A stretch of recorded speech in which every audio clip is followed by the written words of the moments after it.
Hello everyone. उम्मीद करता हूँ आप सब अच्छे होंगे तथा आपकी पढ़ाई अच्छे से चलती होगी।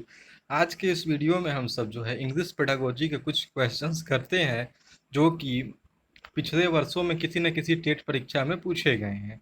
ठीक, तो आज के इस वीडियो में हम सब जो है teaching of pros and poetry एक टॉपिक है, उसके अंतर्गत जितने भी क्वेश्चंस पूछे गए हैं अभी तक उसके बारे में पढ़ने वाले हैं। ठीक, इसमें कुछ 7-8 क्वेश्चंस जो हैं होंगे जिसका उत्तर जिसका उत्तर जो है आपकी परीक्षा में बहुत ही महत्वपूर्ण होने वाला। ठीक, चलिए शुरू करते हैं आज के इस सेशन को। सबसे पहला क्वेश्चन है, why is story telling most important in an English language class eight primary level. ठीक, ये प्रश्न ये पूछ रहा है कि प्राइमरी लेवल में जो इंग्लिश लैंग्वेज में अंग्रेजी भाषा में स्टोरी टेलिंग इतना इम्पोर्टेंट क्यों है। ठीक, इतना महत्वपूर्ण क्यों है, तो इसके चार ऑप्शंस क्या क्या है। It is useful for developing integrated language skills, बिल्कुल ये जो है बच्चों के अंतर्गत जो इंटीग्रेटेड लैंग्वेज स्किल्स है उसको डेवलप कर सकता है। ऑप्शन नंबर ए इसका हो सकता है। अगला ऑप्शन देखते हैं, it develops moral values among the students, ये बच्चों के अंदर नैतिक वैल्यूज को भी जो है स्टूडेंट के अंदर डेवलप कर सकता है। पर ये मोस्ट इंपॉर्टेंट यहाँ बात हो रही है तो ये मोस्ट इंपॉर्टेंट तो नहीं होगा। It improves student vocabulary, it creates fun in the class, story telling से क्लास में फन भी क्रिएट होता है और बच्चों की जो वोकेबलरी होती है, जो उनका शब्दकोश होता है वो भी इम्प्रूव होता है। क्योंकि यहाँ पर बात हो रहा है मोस्ट इम्पोर्टेंट पार्ट का, इंग्लिश स्टोरी टेलिंग का, तो इसका जो सबसे उचित उत्तर होगा वो ऑप्शन नंबर ए होगा कि it is useful for developing integrated language skills. ठीक, एट प्राइमरी लेवल। तो इंग्लिश टीचिंग में जो स्टोरी टेलिंग इंपॉर्टेंट क्यों होता है प्राइमरी लेवल में, क्योंकि ये बच्चों के अंदर जो है इंटीग्रेटेड लैंग्वेज स्किल्स को क्या करता है, डेवलप करता है। ठीक, तो ऑप्शन नंबर पहले प्रश्न का सही उत्तर हो जाएगा पहला ही। अगला है, what is the main purpose of poetry recitation in the language classroom. ठीक, तो लैंग्वेज भाषा के क्लासरूम में पोइट्री को पढ़ना, रिसाइट करना इतना इम्पोर्टेंट कि इसका जो मेन पर्पस क्या होता है। ठीक, आसान सा प्रश्न है कि main purpose of poetry recitation in language classroom क्या होगा। देखिए इसके चार ऑप्शंस हो जाएंगे। To appreciate and enjoy the poem, देखिए जो मेन पर्पस होता है पोइट्री टीचिंग का ना वो यही होता है ताकि बच्चे जो है अप्रिसिएट करें राइटिंग को तथा उसको एंजॉय करें। ठीक, तो अगला ऑप्शन देखते, to give their opinions about the poem, नहीं ओपिनियन, बच्चों के ओपिनियन के बारे में जो है यहाँ पोइट्री को रिसाइट नहीं किया जा सकता है। To became aware of the poet and her work, बिल्कुल पोएट्स अवेयर अवेयर हो तथा उसके कार्यों से भी, परंतु यहाँ चूंकि मेन पर्पस की बात हो रही है तो ऑप्शन नंबर सी भी उतना करेक्ट नहीं माना जाएगा। To know the historical background of the poem, नहीं, हिस्टोरिकल बैकग्राउंड जानने के लिए कभी भी क्लास में जो है पोएम को रिसाइट नहीं करवाया जाता। पोएम को रिसाइट सिर्फ इस वजह से कराया जाता है ताकि जो क्लासरूम में जो है अप्रिसिएशन और एंजॉय का जो है माहौल बनकर तैयार रहे। तो दूसरे प्रश्न का भी सही उत्तर हो जाएगा option number A, to appreciate and enjoy the poem. ठीक, अगले प्रश्न की ओर बढ़ते हैं। The text, a text that requires students to scan in order to understand and analyze the writer's message and purpose could be a text that requires students scan। अब देखिए यहाँ स्कैन का मतलब क्या हो जाएगा, यहाँ स्कैन का मतलब हो जाएगा ऑब्जर्व करना। ठीक, तो प्रश्न पूछ रहा है वो कौन सा टेक्स्ट है जिसमें स्टूडेंट्स को स्कैन करते हैं, किस लिए स्कैन करते हैं, इन ऑर्डर टू अंडरस्टैंड, समझने के लिए, and analyse the writers message and purpose could be. ठीक, तो वो कौन सा टेक्स्ट है, यहाँ पे टेक्स्ट का मतलब प्रोज, पोइट्री, इंसाइक्लोपीडिया, न्यूज़पेपर, ढेर सारी चीज़ें यहाँ पे दी गई हैं। तो वो कौन सा टेक्स्ट होगा जिसको जो बच्चों को पढ़ना रहता है और उसको जो अपने हिसाब से समझना पड़ता है। तो एन इंसाइक्लोपीडिया एक्सट्रेट नहीं, इंसाइक्लोपीडिया का जो एक्सट्रेट होता है उसमें बच्चे खुद से कुछ नहीं समझते। और न्यूज़पेपर हेडलाइन, बिल्कुल इसे पढ़कर भी जो है बच्चे को खुद से कुछ ना कुछ समझना पड़ता है, परंतु उसके नीचे जो है राइटर्स अपना मैसेज जो है साफ साफ लिख देता है। और set of instructions to assemble a device, नहीं, असेंबल ऑफ डिवाइस, डिवाइस को जोड़ने के इंस्ट्रक्शंस को जो है बखूबी अच्छे से बारीकी से दिखाया था। अ पोएम, ठीक, जो पोएम होता है यही एकमात्र ऐसा चीज है जिसमें जो है बच्चे, पोएम कितना बड़ा होता है, 8 लाइन का पोएम है, मैं मान के चलो 8 लाइन का पोयम है। अब 8 लाइन के पोयम में राइटर कितना बड़ा अपना पर्पस छिपा के रखा है, वो बच्चा तभी समझेगा जब वो उस पोयम को स्कैन करेगा, उसको अंडरस्टैंड करेगा और अपने हिसाब से उसको एनालाइज करेगा। तो थर्ड का सही ऑप्शन हो जाएगा ऑप्शन नंबर डी, अर्थात पोयम। ठीक, अगले प्रश्न की ओर बढ़ते हैं।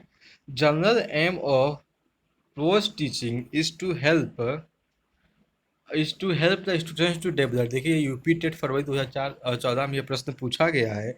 इसके अनुसार कि प्रोज टीचिंग का जो जनरल एम क्या होता है बच्चों के अंदर, इंटरेस्ट इन रीडिंग। बिल्कुल, प्रोज टीचिंग करने से बच्चों के अंदर पढ़ने की क्षमता बढ़ती है, उनको जो है इंटरेस्ट बढ़ता है पढ़ने की। बी है क्रिटिकल थिंकिंग बच्चों में बढ़ती है।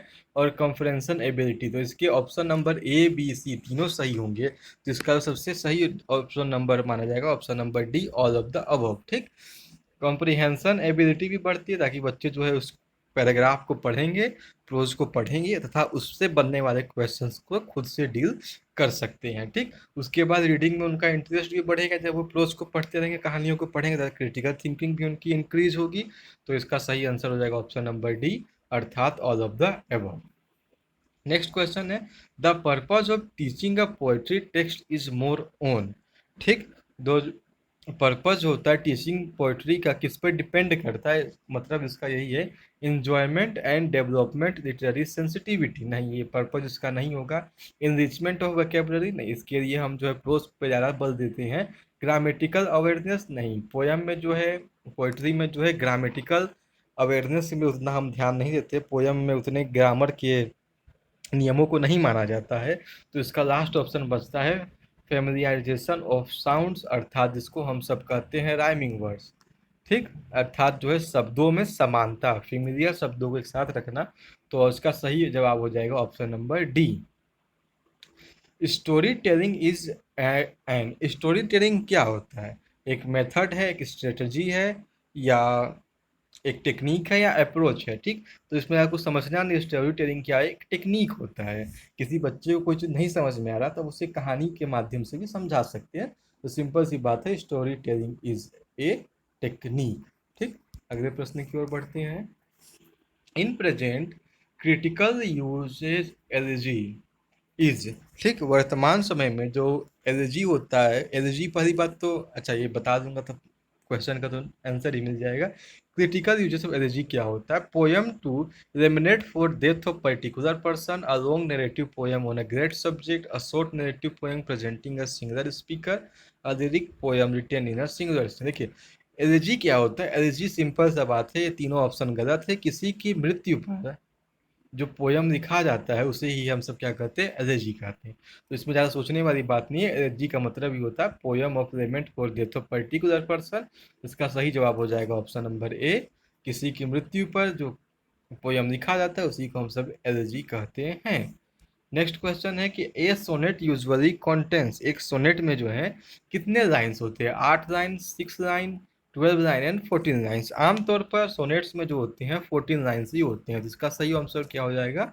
ऑप्शन नंबर डी, अर्थात 14 लाइन्स। तो सोनेट में कितने लाइन्स होते हैं?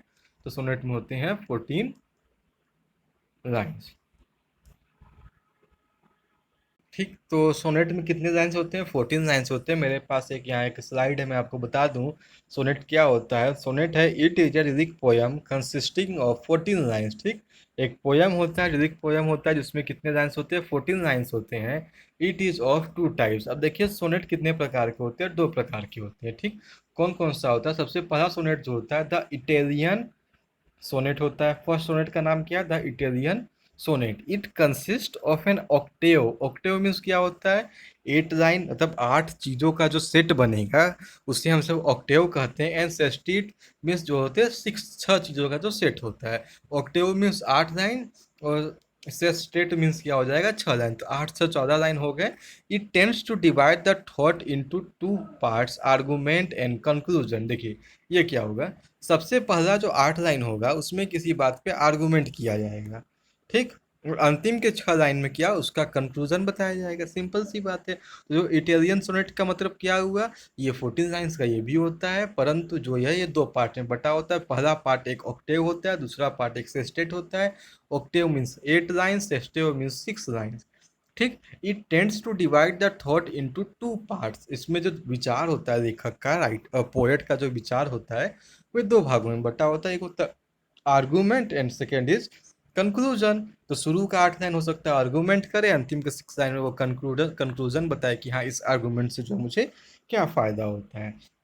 Second type of sonnet is the Shakespearean और एलिजाबेथियन और इंग्लिश सोनेट। ठीक, एक इटालियन सोनेट हो गया, इटालियन सोनेट अर्थात जहाँ इटली की यूज करते हुए, और इंग्लिश सोनेट जो है जो अंग्रेज यूज करती है अर्थात जो एलिजाबेथ के टाइम यूज हुआ अर्थात जो शेक्सपियर ने यूज किया। इसके जो है 3 नाम पढ़ते हैं।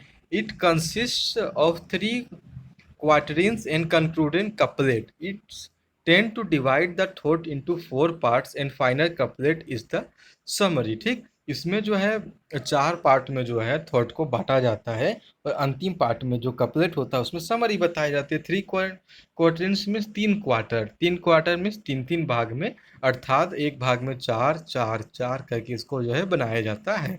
आपने जो भी शेक्सपियर के जितने भी पोयम पढ़े होंगे सब किस में लिखे गए हैं, इंग्लिश सोनेट में ही लिखे गए। एग्जाम्पल दिया गया Diana by Henry Constable, Astrophel and Stella by Sir Philip Sidney. ये जो दोनों एग्जाम्पल्स किसके हैं, ये शेक्सपियरियन या इंग्लिश सोनेट पर ही इन चीज़ों को लिखा गया है। तो सोनेट जो सबसे इम्पोर्टेंट क्वेश्चन आपसे जो पूछा जा सकता है सीटेट परीक्षा में, यही बनेगा कि सोनेट में कितने लाइन्स होती हैं। तो आसान सा जवाब है कि सोनेट में जो है 14 लाइन्स पाए जाते हैं। इसके 2 टाइप, इटालियन सोनेट और शेक्सपियरियन सोनेट। इटालियन सोनेट जो है 8 6 में बटा होता है, और शेक्सपियरियन सोनेट जो है 4 4 4 में बटा होता है। ठीक, और उम्मीद करता हूँ आपका सेशन पसंद आया होगा। तो इस वीडियो को अधिक से अधिक लाइक करें तथा अपने दोस्तों सब शेयर करें, ताकि वो भी जो है इससे कुछ ज्ञान प्राप्त कर सके, एवं अधिक से अधिक चैनल को सब्सक्राइब करें। धन्यवाद।